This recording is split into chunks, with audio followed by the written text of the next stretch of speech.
Oh, then by God, it has to be Carl DeMaio. Hey, Carl.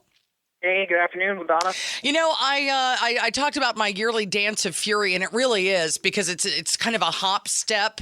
I could go on Dancing with the Stars with it, I think, but only for short amounts of time because I'm not in that great a shape.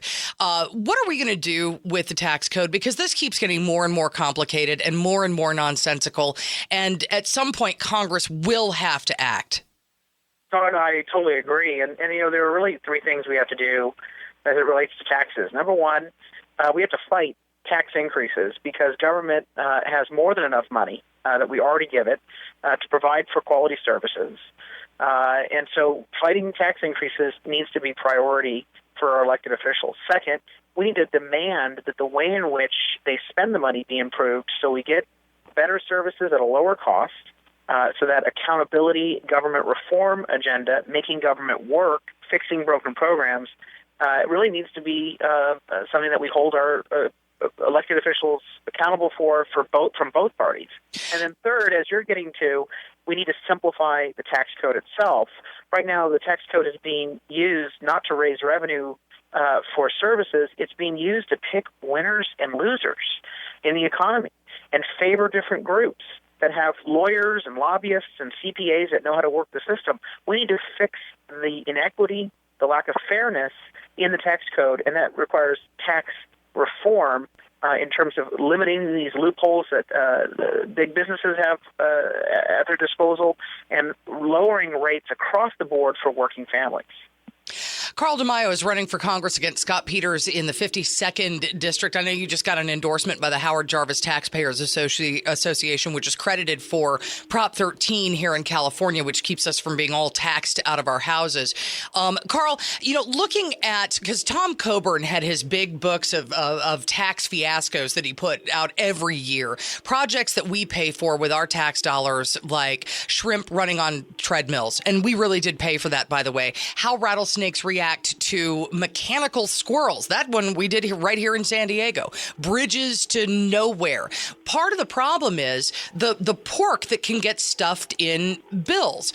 You take a look at what happened after Hurricane Sandy, and everybody was stuffing things in the relief for Hurricane Sandy that had nothing to do with Hurricane Sandy. Oh, yeah, and the list goes on and on. Since this is tax day and everyone is trying to make sure they get their taxes back to the IRS in time, and some of us are writing checks. Last year, the federal government spent $5.4 million at the State Department to buy crystal stemware. Oh, nice. $82,000 of federal funds went to monitoring depression on Twitter. I'm sorry. $325,525 to study angry wives. $48,700 for a chocolate festival. Now, okay, that's one, Ladonna, that maybe I could make a case for a chocolate festival, but all the rest of it. I mean, for instance, in the Hurricane Sandy thing, there was a giant piece of pork in there to put a new roof on the Smithsonian, which, by the way, was not damaged in Hurricane Sandy. And I think that people have just become so overwhelmed by the shenanigans in Washington, D.C. that they almost feel helpless. Well, people are frustrated with both political parties. So you have a fiscal and economic crisis going on, and I've heard from Republicans, I've heard from Democrats. They're sick of the division, the lack of results in Washington. They think both sides are playing political games, and a lot of folks are leaving their party and becoming declined to states or independents. And the interesting thing, the seat that I'm running for here in San Diego, Ladonna, as of January 15th of this year, became a plurality of independents. The largest party in the district are independents. So I think that we need to get beyond the party labels and get to what each individual candidate is interested in doing in terms of standing on principle, offering solutions, and fighting for the little guy, fighting for taxpayers. And if that means you take on big business, so be it. I've taken on both big business and big labor. They both benefit from big government, and that's wrong for the working families out there that are paying the bills.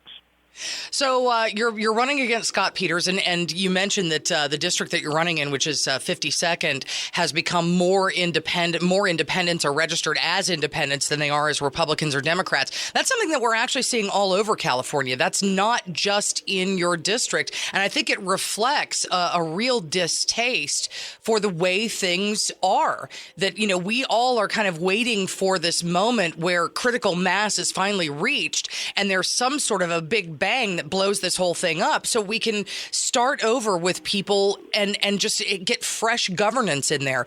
And yet, people turn around and they vote for the same people over and over. I actually think that this year is going to be a bit different. I think what you've seen for the past several cycles, 2010, 2012, 2014, is that the American people are just disgusted. They're disgusted across the board. You see ratings for political parties plummeting. Even Republicans are not very happy with the Republican Party, and there's a heck of a lot of reasons why. And so I think that people are ready for something different. And in San Diego, to turn the city around from the brink of bankruptcy, people may not remember this. I had to take on the Republican Party first. The first person I did battle with was a Republican mayor by the name of Dick Murphy. Yep. And several of the Republicans on the city council who created the pension scandal along with the Democrats, we had to stand up and take them on first, and then, of course, provide sensible leadership in terms of solutions.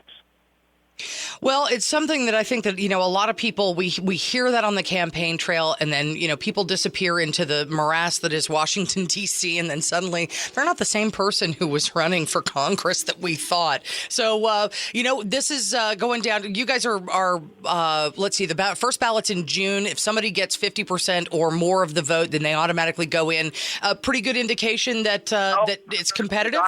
Actually, unlike the local races, the federal races are slightly different. We run on the same ballot in June, but even if I got 50% plus one, it's a requirement under the federal rules. That's right. We both go on to November. So right. We see June as a dress rehearsal, and we're taking it very seriously. We're working very hard to reach out to Democrats, independents, and Republicans and build this coalition of we're sick and tired of the career politician who likes the position rather than likes focusing on getting things done. And I think that's really where people are in San Diego. All right, Carl DeMaio, good talking to you. Thanks, Ladonna. All right.